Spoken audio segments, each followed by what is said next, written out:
换个方法分享不养生好办法。大家好，欢迎来到好办法。说到废旧手机充电头，相信大家都不陌生吧？手机充电头的款式非常的多，手机淘汰更新的速度非常的快。废旧手机充电头千万不要扔掉，放在生活中还能变废为宝，放在厨房特别的实用哦。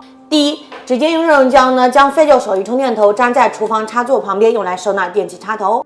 粘好之后呢，就可以用来收纳电器插头了。每次用完的电器需要拔下插头，不能随手放在台面上。如果说沾上了水再来插电，很容易造成触电等风险，就可以通通收纳在废旧手机充电头上面，是不是牢固又实用呢？第二，直接呢用热胶将它固定在门把手上，用来刮钥匙哦。粘好之后呢，就是这样子，非常牢固，用来刮钥匙非常的方便，直接将钥匙挂上去，是不是特别的棒呢？下次出门的时候一碰门把手就可以看到钥匙，出门再也不用忘记带钥匙哦。手机充电头第三个用途，可以用来清洁冰箱封条，用抹布直接将手机充电头包裹住，用来做个清洁工具，非常的不错哦。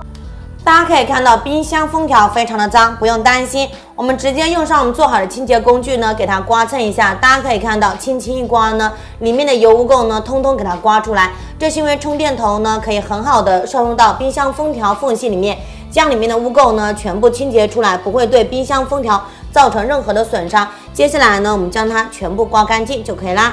全部清洁完过后呢，大家可以看到冰箱封条里面变得非常的干净，没有任何的油污垢，是不是非常的不错呢？下次你也可以用上这个方法哦。废旧手机充电头的第四个用途，可以用来做个手机支架，非常的棒哦。用来做个手机支架，牢固又美观，大家看是不是非常的实用呢？轻松解放双手，下次看电影追电视剧就非常的实用啦，省下一个买手机支架的钱哦。废旧手机充电头第五个用途呢，可以用来做一个晾衣杆。首先呢，准备家里的扫把杆，将废旧手机充电头呢给它固定上去，给它粘牢固，就可以拿去阳台利用起来啦。平时放在阳台用来挂衣服、取衣服，非常的方便实用，轻松省下一个买晾衣杆的钱，特别的不错。可以用来扫地，还可以用来做晾衣杆，真是太聪明了。下次你可以用上这个方法哦。